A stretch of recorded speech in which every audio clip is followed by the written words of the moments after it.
Hi, so today we'll be taking up the somatometry practical. We'll be starting with the measurements on head. We'll try to finish it as far as possible. And we have readings about the measurements on trunk and limbs as well. So, first we'll cover the measurements on head. Let's see how much we cover today. Um, so, first thing is the maximum head length. Now, maximum head length is identified as a very straight distance or a very maximum distance between the two landmarks, which is glabella and opistocranium. Now, how you define the two landmarks is very important. If I ask in the exam what is the definition for this measurement, you have to give the definition and also you have to define the two landmarks. That is how you finish the definition. Also defining the landmark, plus also mentioning which instrument is used, not giving the procedure of how you do it, but only of the instrument which is being used, and also the definition of the measurement as well as the definition of the landmarks. Very important. Okay, now first thing is glabella. Now glabella, basically, just a second, I have one more document that I'll be taking up which gives a very good definition, sort of compilation for all these landmarks. So the exact definition must be known, so for that purpose I am referring for that. And let's see if I get one picture about it. Okay, so glabella is identified as the point above the nasal root, okay, at the bottom part of the forehead, foremost on the median plane or the mid-sagittal plane between the eyebrows. Okay, very important, it is not the midpoint of your forehead, it is not the midpoint of your eyes, or not the midpoint of your or not the point of your nasal root. Not, it's different from Nasian, it's above Nasian. Nasian is the point of the connection between the frontal and the nasal suture, where the nasal root begins. That depression is called as nasion. The point above that, okay, this point above the nasion here, mentioned by G, labeled as G, which is on the forehead, or say just below the forehead, between the two eyebrows and above the nasion. So that is how you identify it.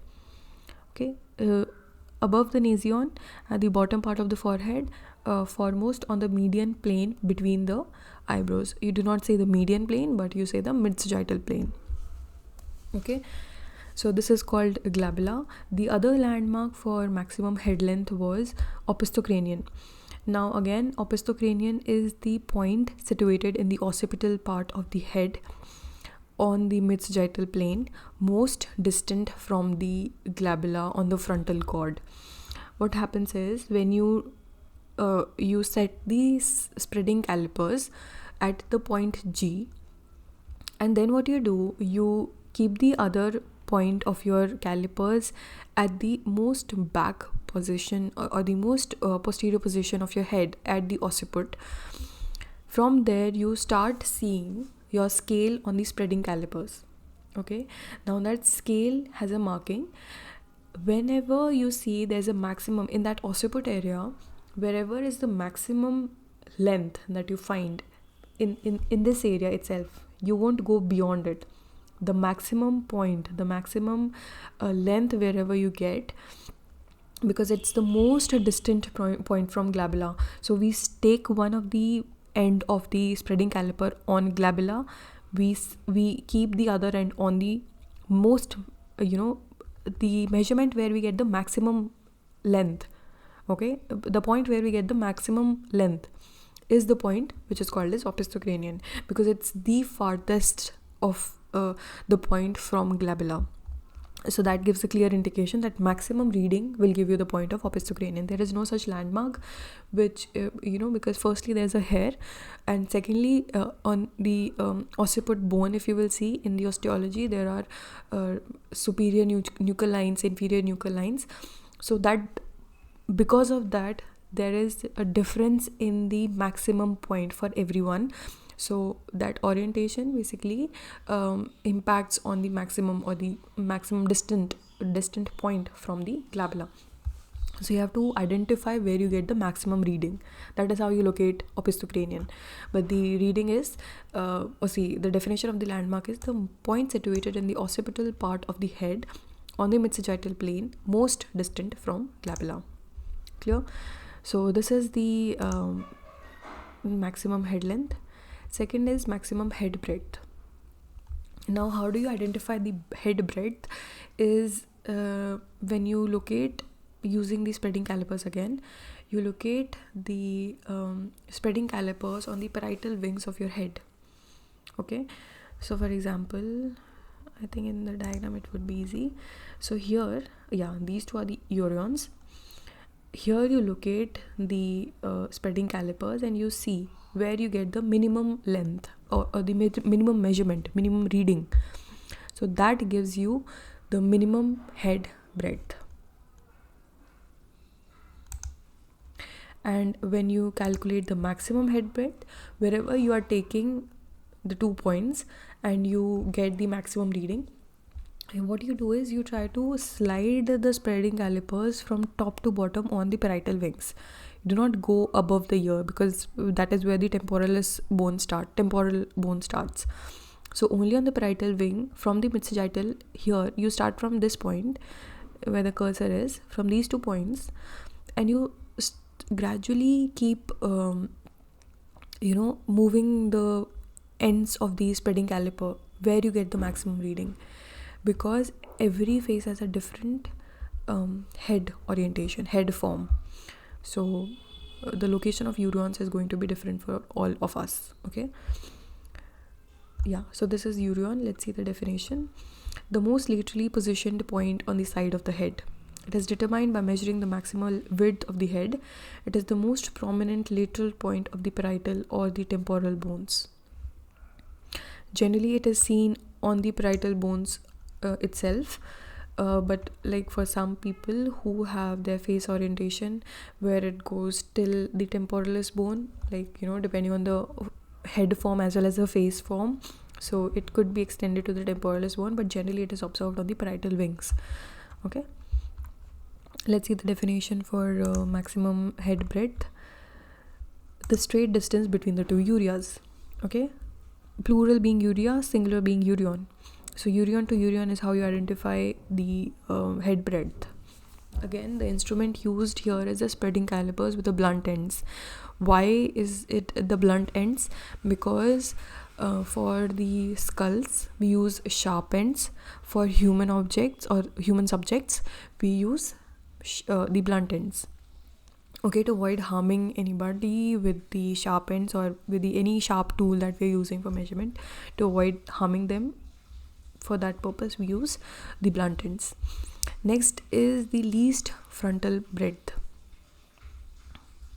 Okay, now least frontal breadth is, again, with the name you can give an indication that okay, frontal means on the frontal bone, breadth means horizontally we are seeing, like not parallelly to the mid-sagittal plane or on the mid-sagittal plane, but perpendicular to the mid-sagittal plane.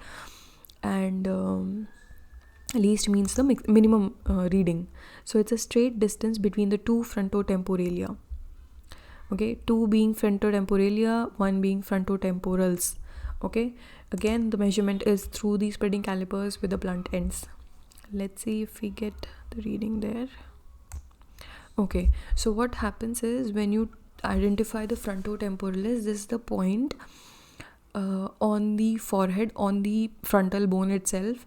You try to locate again using the spreading calipers wherever is the minimum reading is identified as the two frontotemporalis. Here is from where we start taking on. It's only on the frontal bone, so we put one end of the spreading caliper here, the other here. So only on your forehead region, whichever is the minimum breadth, okay, minimum measurement, is identified as the least frontal breadth.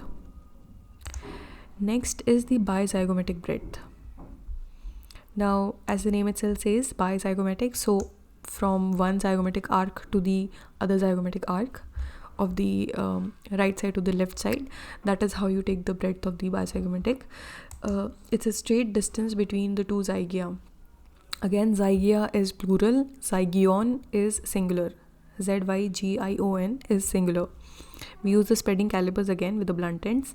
Now, where are they located? If you touch your face, see here, you must know, like in the basic osteological landmarks, where the zygomatic arc is. On this zygomatic bone, which is just inferior to or behind the maxillary bone. So just behind that, you will see the most maximum reading. When you keep both the ends here, the point where you get the most maximum reading on the zygomatic bone are the 2 points where you can identify zygion. Now here, the most lateral point on the zygomatic arc, it is determined when measuring the maximal width of the face. So most of these such readings depends on the facial forms or the head forms, and therefore we cannot give a clear-cut indication that okay, this is it. But when we're saying the maximum reading, so while taking the reading, whenever you get the maximum measurement or the maximum length, you can indicate that this is the point of zygion, or any other point, whichever gives you a maximum, or the otherwise the minimum reading, like frontotemporally.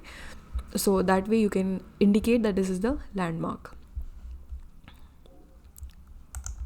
Clear so far? Next is bigonial breadth. Now, if you can recall, there's a landmark of gonia, or the gonial angle, also in the ramus of the mandible.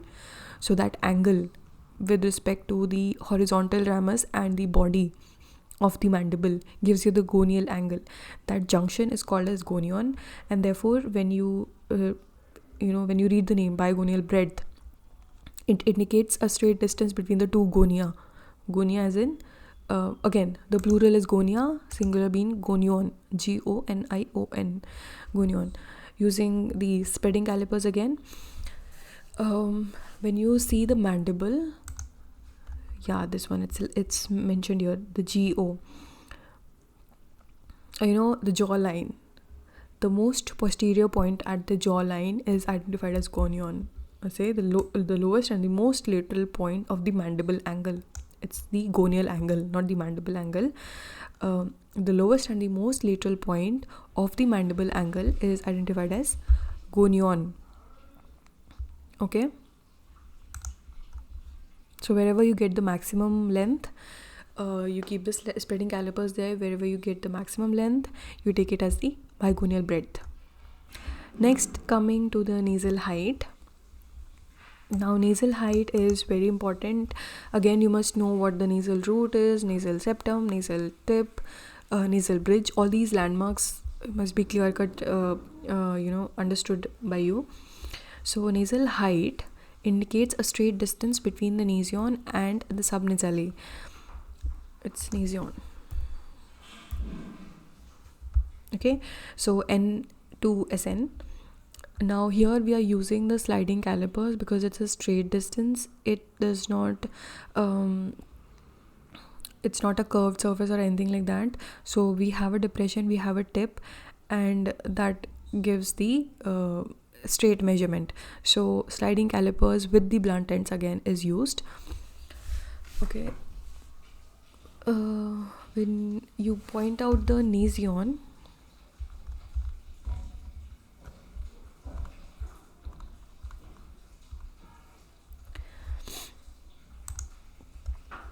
a point at the frontonasal suture on the skulls, a point at the nasal root is the nasion. Okay, we have a definition for that. The point on the median plane or the mid-sagittal plane at the nasal bridge in the area of frontonasal suture on the superior edge of the nasal bone. This point therefore does not always lie at the most depressed point of the nasal root. So you have to identify, most of the people have that form of depression which is called the nasal root, but people sometimes get confused that this nasion is the nasal root depression, but no, the nasion is a point at the frontonasal suture on the superior edge of the nasal bones, just below the glabella,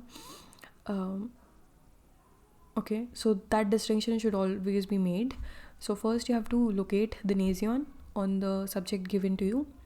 Okay, then subnasale is basically, see, subnasale basically when you see the nose at the nasal septum, below the nasal tip there is a nasal septum which separates the two nasal wings. So that point at the nasal septum is called as subnasale. So from nasion to nasospinal subnasale, you put the sliding calipers with the blunt ends and you take the reading. It's a very straight reading. Okay.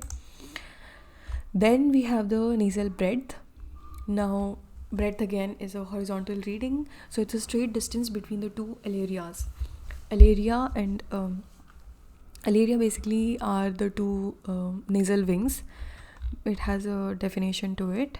The most laterally placed points on the nasal wings is identified as alaria.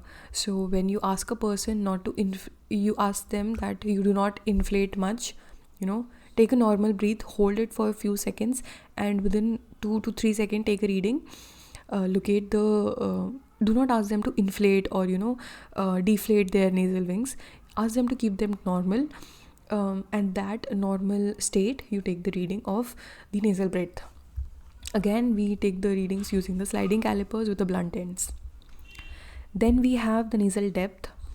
Now nasal depth is basically an indicative of a projective distance or projective straight distance between the tip of the nose, which is pronasale, and the most hindmost point or the most back point or the most posterior most point of the nasal septum. So tip of the nose, which is called pronasale, you have to firstly you have to locate the tip of the nose using, there's a body marking pencil, using that you locate the tip of the nose. Now tip of the nose has to be the most posterior point on the tip of your nose, most projecting, or say the most central point, which is the most you have to locate that. And with respect to that you have to see the most the wall of the nasal septum or the base of the nasal septum. Nasal septum matlab wo the area which differentiates between the two nasal wings, right? So that nasal septum you have to locate. The most posterior point of that nasal septum has to be taken for the reading. Pronasale to the hindmost point gives you the nasal depth. Again, here we use the sliding calipers with the blunt ends for our readings. Okay, so this is about it. Then we go to the auricular height. Again, it's a projective distance. Let's start this from the next class onwards. Okay, I'll finish it here, the auricular height, and then all these readings we'll take in the next class.